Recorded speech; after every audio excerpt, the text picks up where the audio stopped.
How are we all doing, everyone? I hope you're keeping well out there. So there's been a few famous TV engineers over the years in magazines, such as Les Lowry Johns, Eugene Trundle and Chas Miller, to name a few. But I'm here with a very famous man here now, Mr. Michael Dranfield. And I'm in his shop and he's going to give us a quick tour and tell us a few bits and pieces of his life in the TV trade.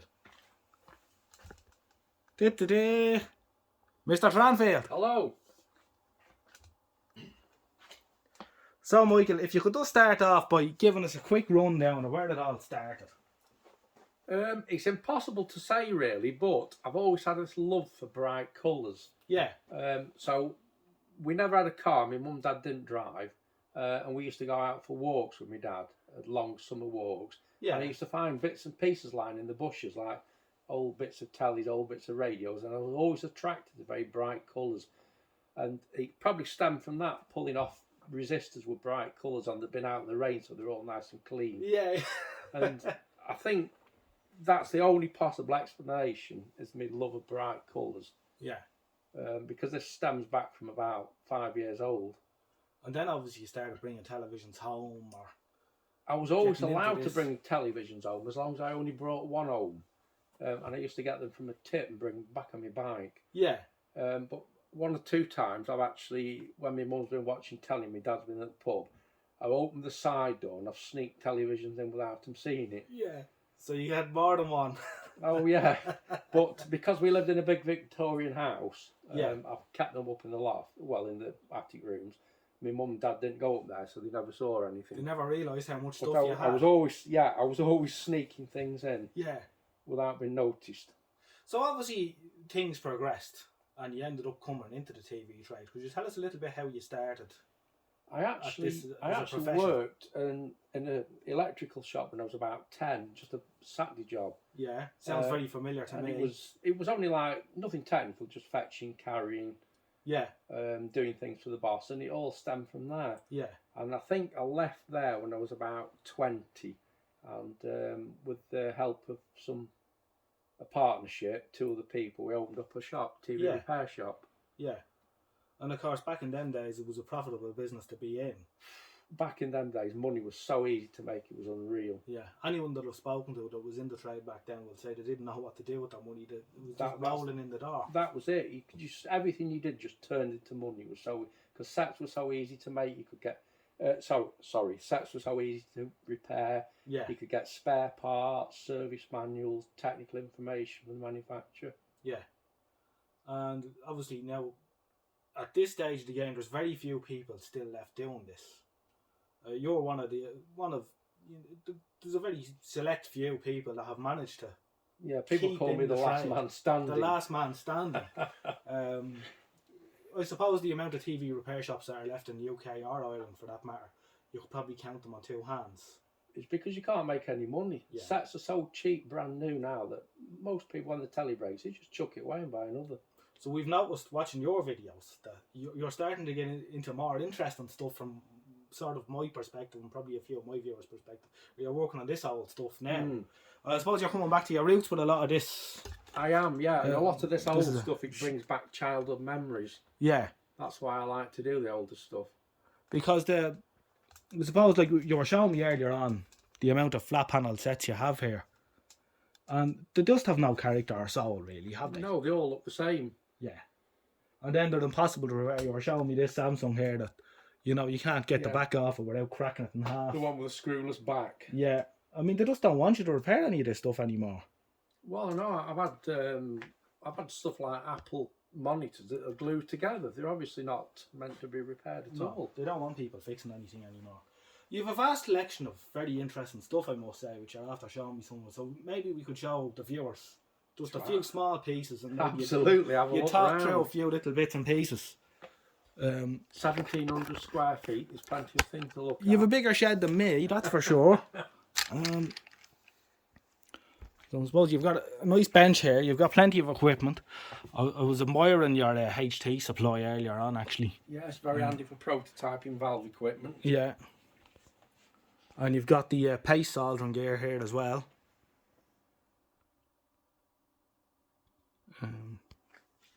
You've got quite a rack of test equipment.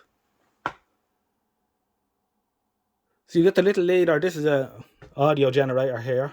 Yeah, audio generator, sign and square. Yeah. More power supplies. Pattern generator.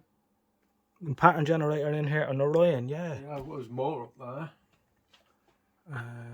Oh, EHT probe. Yeah.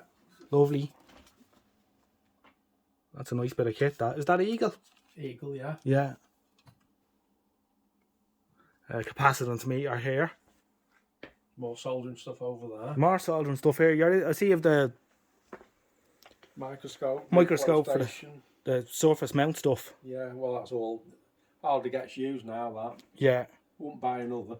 You're probably using this for doing the painter chips and the Phillips sets. And not the painter chips, I bought it for skyboxes. Oh, skyboxes, yeah. And they were all surface mounted. Paid about 4,700 for that. Yeah. And it's standing there unused. Big investment at the time. It was okay when you were getting them in, of course. It was different. Yeah, but the job's collapsed now. There's something actually here that caught my eye. It's a CB and AM monitor. General Electric. It came with a little walkie-talkie when it was dates from about 1980, I think. I've never seen one of those before. I'd say that's a fairly rare machine now too. It's got AM CB and a 49 meg little handheld transceiver with it. Yeah.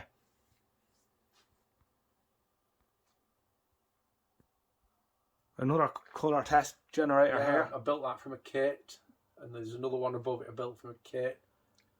Capacitance meter at the end, built that myself. Yeah. And it's a reformer as well. Yeah, I built that. Lovely. And you've all the service all stuff. We like that. They make nice stuff. Micro ohm meter. Oh, the micro ohm meter, yes. Yeah, better than a milli ohm. Yeah. Another signal pattern tester. Of course, the Japanese meters that you don't like. No, I didn't say I didn't like them. See, you won't see any Avos in use in here. You see, we've a difference of opinion here over the quality of Avo, you know. I like my old Avo meters, I must say. I come round to them though after a long time. I didn't like them at the start. I used to have a Simpson 260. But, I don't know, I kind of grew into the Avo. They don't have any place in here. you're quite determined that an Avo meter isn't coming in that gauge.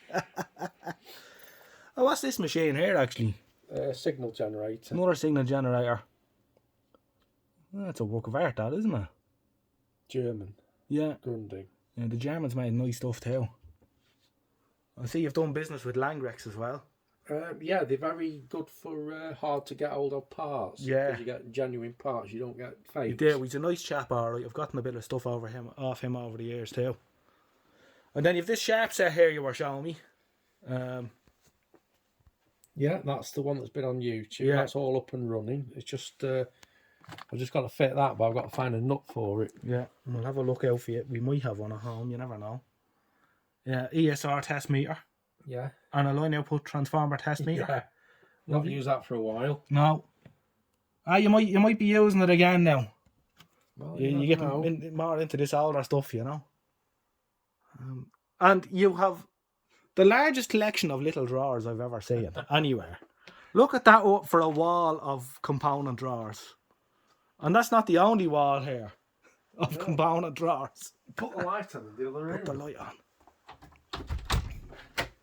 The only problem I have is there's no space left on the walls. See, the component drawers are on the ground now because there's no space on the walls. Look at this. So you're not short of a 470k resistor anyway, I should hope.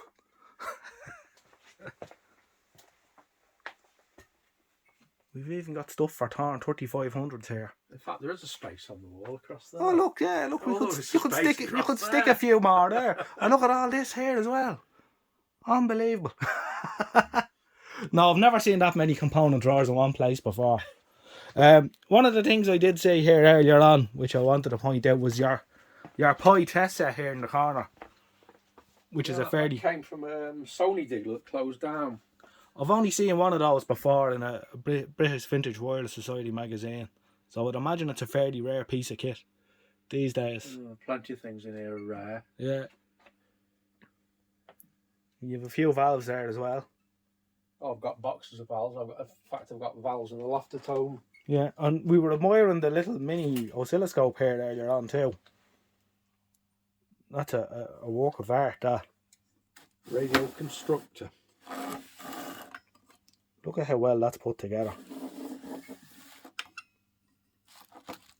And you said you had it going too. Oh yeah, I've had it running, yeah, from a separate power supply. Yeah.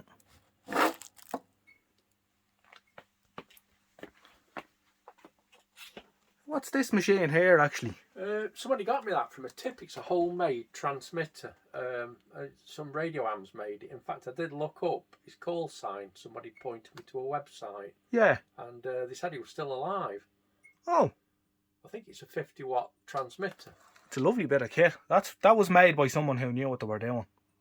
Definitely. Yeah, I did look the guy up, and he did talks on amateur radio and winding coils and. Yeah. Imagine a thing like that going to the tip. It's a sin. And you've a few sets here.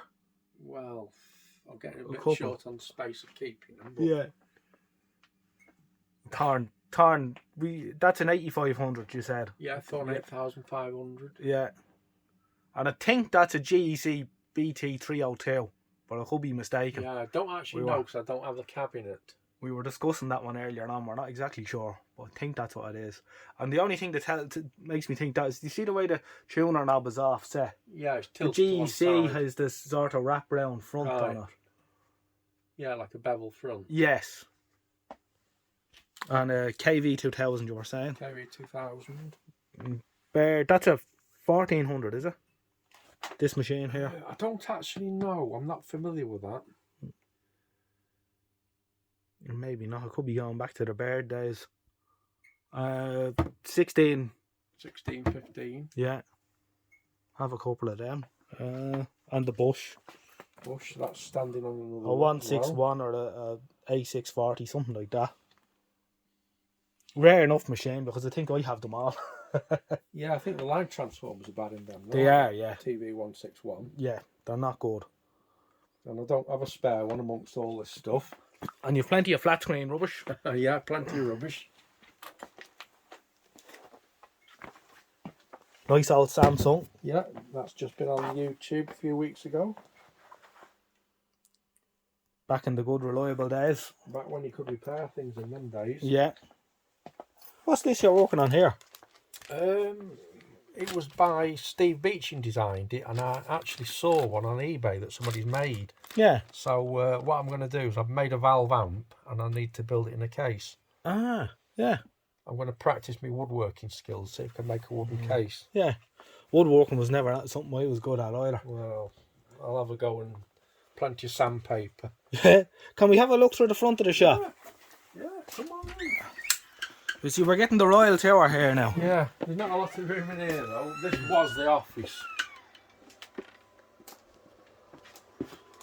I think you'd fit a few more sets in there now, to be fair. Look at all this free space here.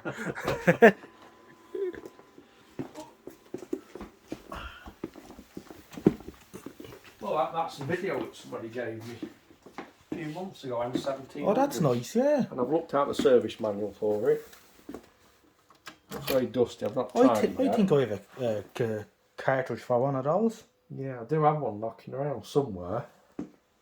There was the 1500 before that, was that right? Yeah, the one with the mechanical clock. Yeah. Like a wooden case, I Yes. think it was.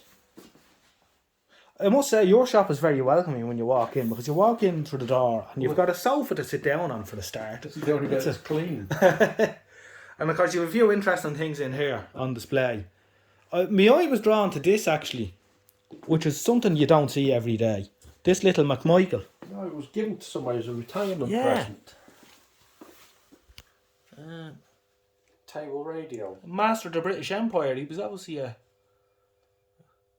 well-known man. A table radio. And you've got, what's this here? This is a pre-war anyway. I don't know, it's in the wrong, Oh, I see, it's in the wrong case, whatever it is. Yeah. It's probably 1930s, I would have thought, and there's been some sort of badge there that's been filled in. Yeah. This I got from the tip, but the back's missing. Ah, yeah. And some of the valves are missing. Is it a push-pull output? No, well, I don't think I'm just thinking there's a lot of valves in there. I think I managed to trace what it is. I think that might Sub be. 26, yeah. Yeah, I'm not absolutely sure, but because it hasn't got the back. Yeah. They like to keep you guessing. And you have a little Ferguson hiding in here too. Oh, there's TVs everywhere. Yeah. There's more under there, look. Oh, the last of the Sonys with the VCR, Video yeah, built in. yeah. Yeah, they were big money back in the day too. Lovely. Everything was big money years ago. Yeah. Couldn't give away some of the stuff now. And of course you've the lovely Sony there too. Yeah, That's 1320 or something like that. 1320 UB. I think I've got 2 of them. Or might even have 3. And 1400. 1400. Yeah, that's working. That. Lovely. TX90. And little Echo radio there. Lovely stuff. And of course, you've a fine stock of items for sale. Things I'll never sell. Yeah. And you were a busy man in college too. Yeah. You got all the certs. Lovely stuff. Have a look at the white one. The white one. EEB.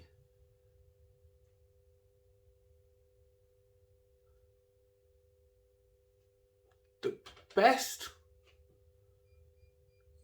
You're the best in the board course of 2240. Television reception part 2. The best.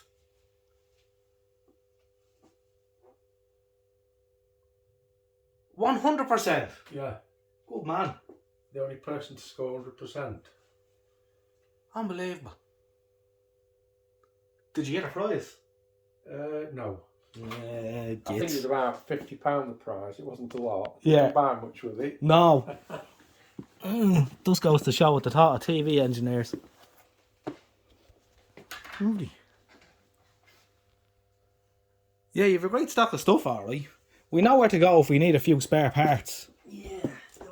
The only thing I haven't got is more time in a day. And you've a TX10 here. TX10. And you told me that was a K30. K30. Yeah. Somewhere under there, I think there's a Rediffusion Mark IV.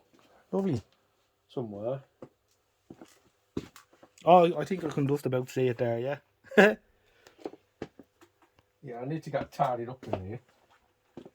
It's not simple. I know myself. Well, actually, I need to get tidied up everywhere. Yeah.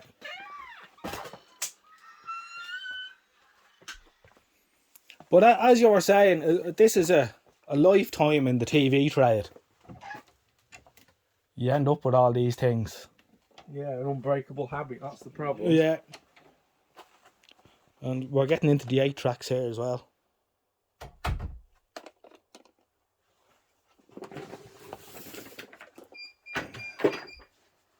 Ah. So this is the big table where you operate on all this modern stuff. Yeah. Well, you need it for big sets. Yeah. Especially sets like this one here. Yeah. And Look at that the one size next of to that. it, What's that, 60-inch there, is it? 65. 65. I wouldn't know where to start. Unbelievable. And then you've another, is that another 1400 there? No, it's not, no. 1500. 1500. Yeah, that's working. That put a new tube in that. Are they the ones that used to go on fire? Just needs finishing off. No, it was a 1615 that used to catch Ah. fire. Used to get a dry joint on the linearity coil. And this is a 980. That's a Thorn 980 405 only. Yeah, the last 405 only set made. I was told that they used to give those free to people who bought a 2000 brand new. I'm not absolutely sure about Yeah. that. And a little Sony here. And the little KB. That's a lovely little set. I've seen your video on that. Yeah, there's another one of them up there somewhere. Yeah. Yeah, it's a lovely little set. An 11-inch tube, isn't it? Yeah. But when I get them going, though, I can't do anything with them because I only live in a modern house. You see, you're not allowed. I'm starting to run We into just that. don't have the space. I'm starting to run into that problem too, Michael. More service manuals here. You've every service manual for everything. And are these TV magazines? Television magazines. Yeah. Plenty more at home. So you probably have the full lot, do you? I probably do, yeah. And practical wireless, I've probably got a full lot of them. It's not so practical. You don't buy practical wireless anymore, though, do you? No, it's more like practical radio am now. It's nothing to do with wireless. No. You seen the video that I did on the... Yes, I did. Yeah, in fact, I went into WH Smith and had a look at the magazine. Well, Unbelievable! Did you figure out what the whole idea of that was? It looks to me like they're running out of things to put in the magazine, and they just put anything in to fill the pages. I have a feeling that's the way it's going. Unfortunately, what's the set sitting up here? That's a stereo TX10 with simulator stereo. That'd be a rare machine too. Don't see too many of them around. I don't have the remote control for it. That's the only thing. Lovely. And you've a bit more stuff. I can't get over the size of the place, Michael. 1,700 square feet. It's like Aladdin's cave, because I've done 2 laps of the place already, and I still keep seeing things that I didn't see the first time round. Don't look under here. Don't look under there. I keep shoving things. Yeah. You've plenty of battery suitcase, valve radios. Yeah. More at home. Yeah. And of course, this is the pie you did the video on a while ago. That's the pie, yeah. And the homemade set in there. Well hidden. And you've a couple of Betamax players. It might be 5 or 6 there. Yeah. Piano key JVCs. Yeah, you're going way back. Oh, what did I miss? What did I miss? You see?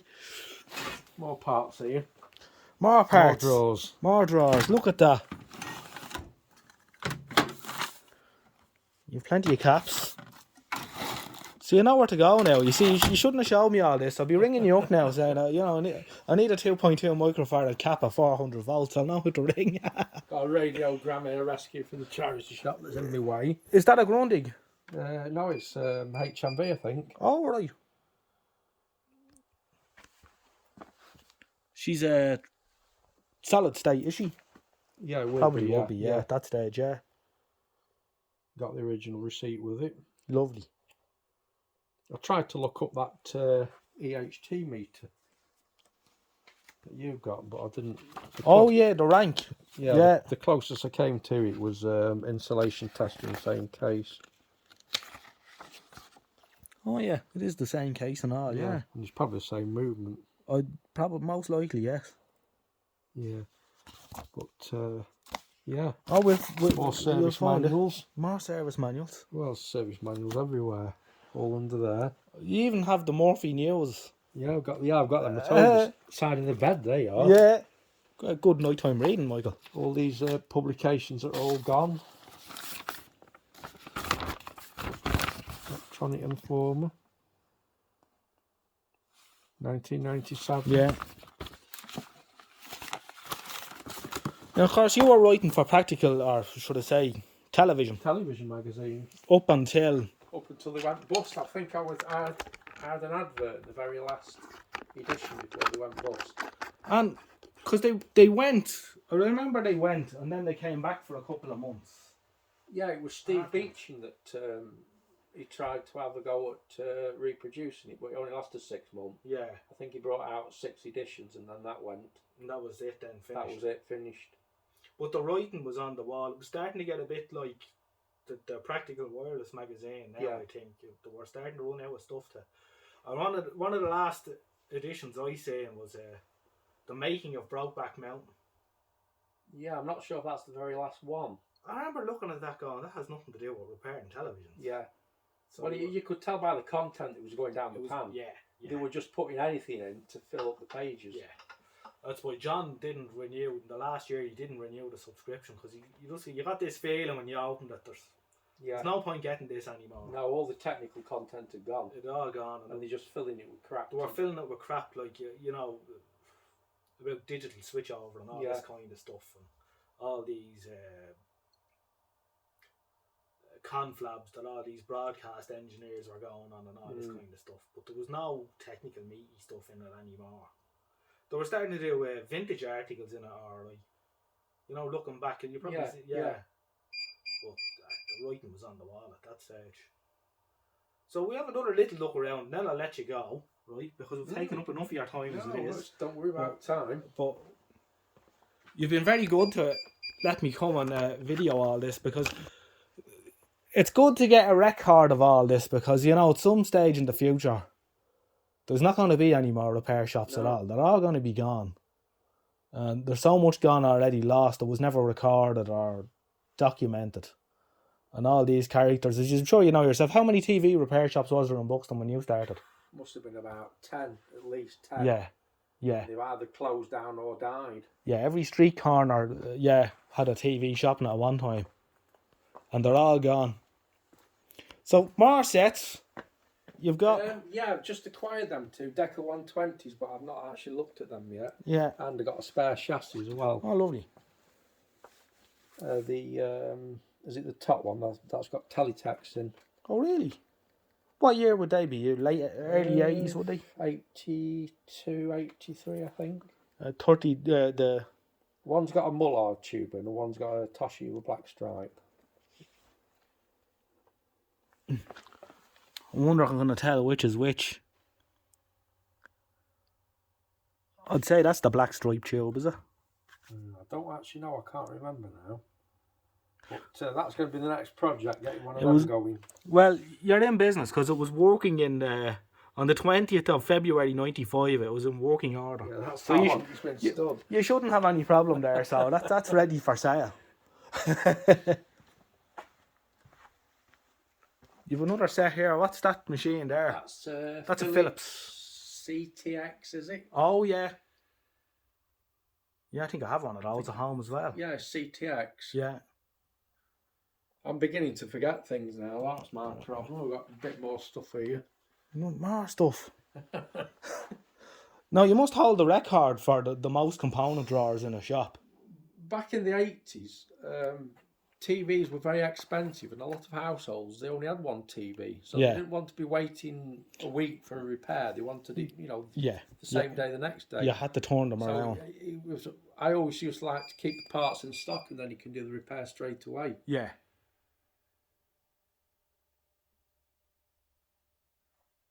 More caps up there. You've plenty of caps. Boxes of, about 2,000?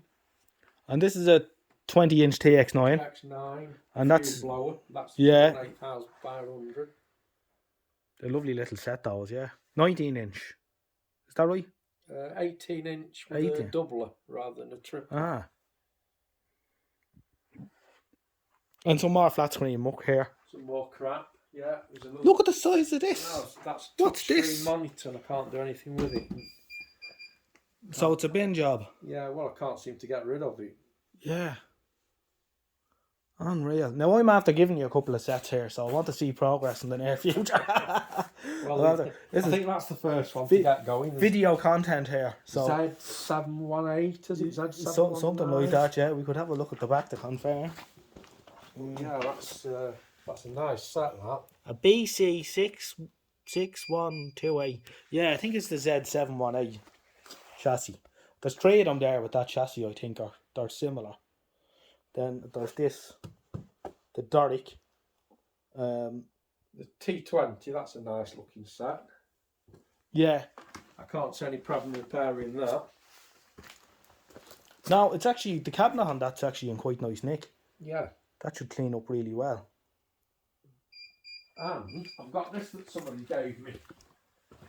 Because I would imagine that these are quite rare now. Oh, you got the stand. Yeah. Lovely. It fits a Sony telly, but with a bit of wood on top. You could make that fit anything. Yeah. Wonderful. Of course, you're into the old cars as well. Yeah, yeah. That's just a bit of a sideline, a bit of a hobby. Yeah. Passes time. Yeah. No, you've plenty to be doing. You've another set way off over in the distance there. There's actually a pile of stuff there. I think that's the Hitachi Instavision. There might be a Sony under. There's another Sony there in the corner. Oh, yeah. Just go down now. Look, I think there's a load of sets standing in the corner. This must be the naughty corner then. No, I need to tidy up. Oh yeah, you've a Grundig there as well. We've got another light. Is that better? Oh, that's a bit better, yeah. More video, piano key video. I think that's a little Sony there as well. Is that another 1320? Another 1320. There's Just- sharp. I think that might be a 1600. I'm not just sure. Yeah. And another Trinitron here. I don't know what's sitting on top of, but yeah. So you've enough to keep you going here in your retirement for a year or two. Now that's my plan. This is my retirement plan, old tallies. Yeah. Well, at least you can fix them. Yeah, it's more than you can say for modern ones. And I don't think you're going to be waiting for too long to get parts either, because I should imagine you've every part that anyone could ever think of wanting in all these drawers. Well, sometimes I come across the odd bit I haven't got. Yeah. We'll put it back up on the stand. We're a half an hour recording now, so my biggest fear now, Michael, is that I'm going to run out of electricity in my phone. Right. So we'll lose the whole lot, so we'll say goodbye. I want to thank Michael for It's very showing us good of you around. to come over. Very, very good of you to have me. You have It's to come like, over this to is my like place. speaking to royalty. Stop, it's the other way around. We'll shake hands on Yes. camera. Thank you. Thank you. And we'll catch you again in the next one. Thanks very much. All right, goodbye. Goodbye.